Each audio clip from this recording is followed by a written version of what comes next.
সারা দেশে জমজমাট কোরবানির পশুর হাট, শেষ মুহূর্তে বেচাকেনায় ব্যস্ত ক্রেতা বিক্রেতারা। ওই ব্যাটে বলে মিলে নাই, নিতে পারিনি, নিব ইনশাল্লাহ। দাম আগের বছরের কাছাকাছি আছে, একটু বেশ কম হবে। ঈদের আগে চাঙ্গা কামারশালা।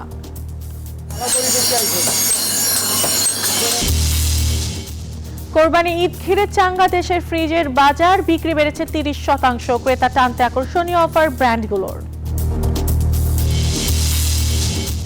মধ্যপ্রাচ্যে মার্কিন হামলায় বিশ্ববাজারে বেড়েছে জ্বালানি তেলের দাম। শেয়ার বাজার ও মুদ্রা বাজারে মিশ্র প্রতিক্রিয়া, প্রভাব পড়েছে বিশ্ব অর্থনীতিতে।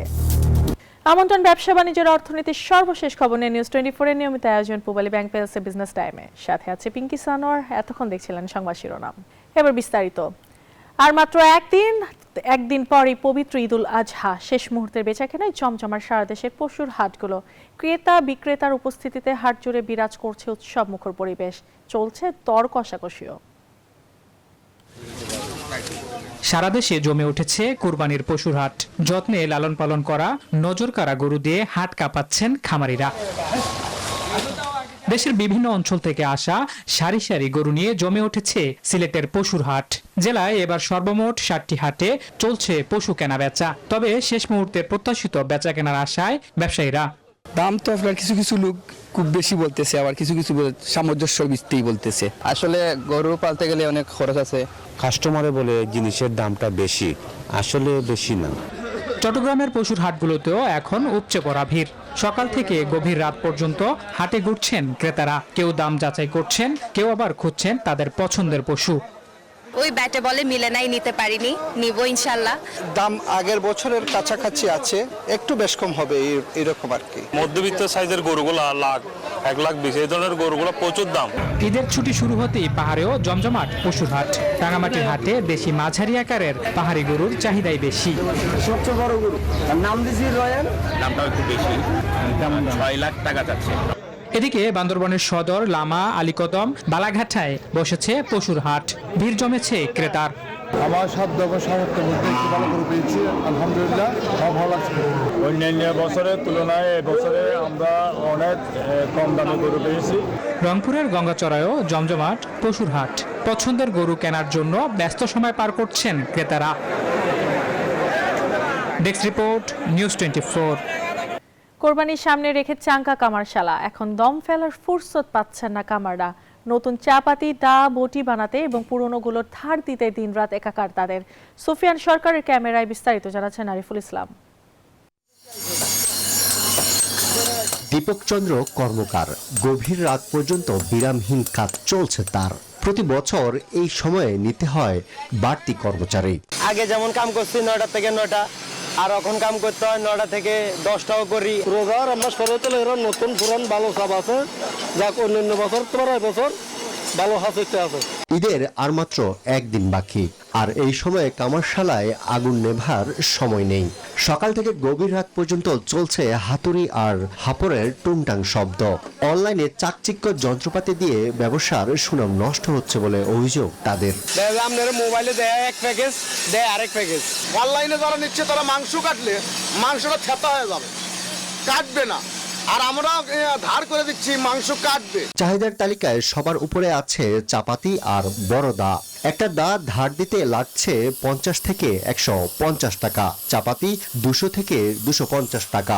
নতুন বটি বানাতে খরচ পড়ছে 30 থেকে 60 টাকা পর্যন্ত। চাকু এগুলো তো পড়ে থাকে, মরিচা পড়ে যায়, এর কারণে আবার ধার দিতে হয়। ধার কমে যায়, ক্ষতি হয়, এইগুলি ওনাদের কাছ থেকে আবার আমরা রিপেয়ার করে নিয়ে যাই। তবে সুদিনের পাশাপাশি চ্যালেঞ্জও আছে। লোহা কয়লার দাম বাড়া আর নতুন প্রজন্মের এই পেশায় না আসা কামারদের ভাবাচ্ছে। কোরবানির এই প্রস্তুতি মনে করিয়ে দেয় ঈদের আনন্দের পেছনে থাকে অনেক মানুষের নিরলস পরিশ্রম। পবিত্র ঈদুল আজহা শুধু মুসলিমদের জীবনে একটি উৎসব নয়, এটি ত্যাগ, মানবিকতা এবং সামাজিক সম্প্রীতির এক অনন্য বার্তা বহন করে। আরিফুল ইসলাম, নিউজ 24, ঢাকা। কোরবানি ঈদকে সামনে রেখে চাঙ্গা হয়ে উঠেছে দেশের ফ্রিজের বাজার। বিক্রি বেড়েছে 30%। ক্রেতার টানতে আকর্ষণীয় সব অফার দিচ্ছে ব্র্যান্ডগুলো। বিক্রেতারা বলছেন সহজ কিস্তির সুবিধা, মূল্যছাড় ও ক্যাশব্যাকের কারণে বিশেষ করে মধ্যবিত্ত চাকরিজীবী ক্রেতাদের মধ্যে ফ্রিজ কেনার আগ্রহ বেশি দেখা যাচ্ছে। তবে ডলার সংকট ও কাঁচামাল আমদানির বাড়তি খরচ উৎপাদনকারীদের ওপর কিছুটা চাপ তৈরি করেছে। আর তাই আগামী বাজেটে খাতে নীতি সহায়তা চান উদ্যোক্তারা। বিস্তারিত থাকছে ফারজানা রিয়ার প্রতিবেদনে। কোরবানির মাংস সংরক্ষণে দেশে ফ্রিজের চাহিদা বাড়ে অন্য যে কোনো সময়ের চেয়ে বেশি। তাই প্রতি বছরই কোরবানির ঈদে চাঙ্গা হয়ে ওঠে ফ্রিজের বাজার। হিসেব বলছে দেশে বছরে 25 থেকে 30 লাখ ফ্রিজ বিক্রি হয়, যার 60%ই কোরবানির ঈদকে কেন্দ্র করে। রাজধানীর বিভিন্ন শোরুম ঘুরে দেখা গেছে ক্রেতাদের এমন ভিড়। সবচেয়ে বেশি চাহিদা ইনভার্টার প্রযুক্তির মাঝারি আকারের ফ্রিজ, যার মূল্য 35 থেকে 65 হাজার টাকার মধ্যে। অন্যান্য সময় দেখা যায় আপনার কেনাকাটা নিয়ে অনেক ব্যস্ত থাকে, কোরবানির সময় দেখা যায় আপনার ফ্রিজটা আপনার প্রয়োজনীয়। কোরবানির বাসায় দেবো, একটা ফ্রিজ লাগে, একটা ফ্রিজ কিনলাম, আর অফার আছে এই জন্য একটা ফ্রিজ কিনা হইল আর কি। ক্রেতা টানতে ঈদ উপলক্ষে 10% পর্যন্ত নগদ মূল্য ছাড়, ক্যাশব্যাক ও ফ্রি হোম ডেলিভারি সুবিধা দিচ্ছে ব্র্যান্ডগুলো। কিছু প্রতিষ্ঠানে পুরনো ফ্রিজ বদলে নতুন ফ্রিজ নেওয়ার সুযোগও রয়েছে। এছাড়া রয়েছে কিস্তিতে মূল্য পরিশোধের সুযোগ। এখন আমাদের হচ্ছে ডিজিটাল ইনভার্টার ফ্রিজ এবং এগুলি খুব উচ্চ প্রযুক্তির হাইটেক কম্প্রেসার, যার ফলে এগুলিতে অন্যান্য রেগুলার ফ্রিজ থেকে এগুলিতে বিদ্যুৎ সাশ্রয় সর্বোচ্চ 60% পর্যন্ত। এটা হচ্ছে বাই ওয়ান গেট মোর, আপনি একটা প্রোডাক্ট কিনলে অনেক কিছুই সাথে গিফট থাকতেছে, এই অফারগুলো পাচ্ছেন। এছাড়া রেগুলার ক্যাশব্যাক প্লাস আমাদের হচ্ছে ফরেন ট্রিপ। এক দশক আগেও মানুষের ঘরে ঘরে ছিল শুধুই বিদেশি ফ্রিজ। তবে সরকারের নীতি সহায়তা ও উদ্যোক্তাদের বড় অঙ্কের বিনিয়োগে এখন দেশের ফ্রিজের বাজারের 90% বেশি দেশীয় কোম্পানির দখলে। হিসেব বলছে বর্তমানে দেশের ফ্রিজের বাজার 7.5 থেকে 8 হাজার কোটি টাকা। দেশের চাহিদা মিটিয়ে বাংলাদেশের ফ্রিজ এখন রপ্তানি হচ্ছে বিদেশেও, যেখানে বড় সম্ভাবনা দেখছেন বিশ্লেষকরা। তবে এর জন্য প্রয়োজন বিশেষ সরকারি সহায়তা। ফ্রিজের উৎপাদনের প্রত্যেকটা স্তরে যদি আমরা ভর্তুকি না দিই, অন্তত করের ক্ষেত্রে যদি আমরা একটু রিল্যাক্স করতে পারি, তাহলে সেই ক্ষেত্রে এটার উৎপাদনটা বাড়বে। সেই ক্ষেত্রে দেশের যে প্রয়োজন সেটা আমরা মেটাতে পারবো, কোরবানির সময়টা বিক্রি করতে পারবো। ভোক্তারা এখন শুধু বড় ফ্রিজই খুঁজছেন না, বরং তাদের মূল নজর বিদ্যুৎ সাশ্রয়ী ইনভার্টার ফ্রিজের দিকে।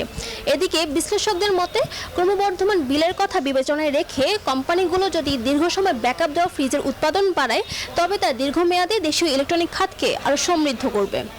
ফারজানা রিয়া, নিউজ 24, ঢাকা। হাসিনা সরকার কেবলমাত্র বিদ্যুৎ খাতেই 56,000 কোটি টাকা বকেয়া রেখে গেছে।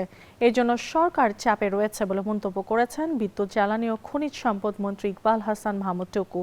সিরাজগঞ্জের শহীদ শামসুদ্দিন সম্মেলন কক্ষে জেলা প্রশাসন আয়োজিত সভায় এসব কথা বলেন তিনি। মন্ত্রী আরও বলেন, আদানিও ফোনে বকেয়া টাকার জন্য চাপ দিচ্ছে। শিক্ষকদের উদ্দেশ্যে তিনি বলেন, শিক্ষকদের মূল লক্ষ্য ছাত্রদের ভালো রেজাল্ট করানো। শহীদ মিনার ও প্রেস ক্লাবে গিয়ে আন্দোলন না করতেও নির্দেশ দেন তিনি। আমার এক বিদ্যুৎ ডিপার্টমেন্টে হাসিনা বিল বকেয়া রয়ে গেছে 56,000 কোটি টাকা। 56,000 কোটি টাকা দেনা নিয়ে আমি এই মিনিস্ট্রি চালাই। সকালবেলা উঠেই ফোন করে সবাই পাওনাদাররা।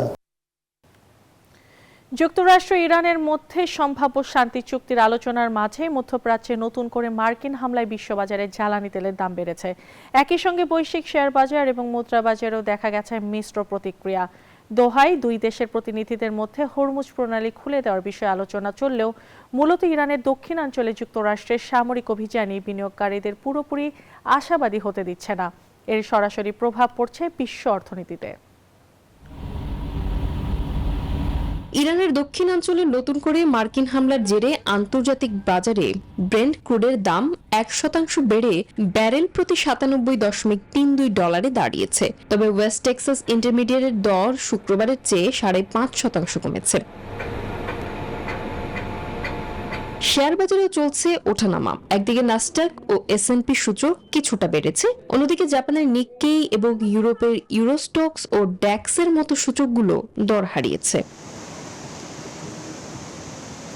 নিরাপদ বিনিয়োগ হিসেবে মুদ্রাবাজারের ডলার কিছুটা স্থিতিশীল, তবে ইউরো এবং স্টার্লিং এর দাম কমেছে। অন্যদিকে 0.5% কমে আউন্স প্রতি 4,545.90 ডলারে নেমেছে স্বর্ণের দাম। Desk report, news 24। শেষ করছি Pubali bank PLC business time. এতক্ষণ সাথে থাকার জন্য ধন্যবাদ।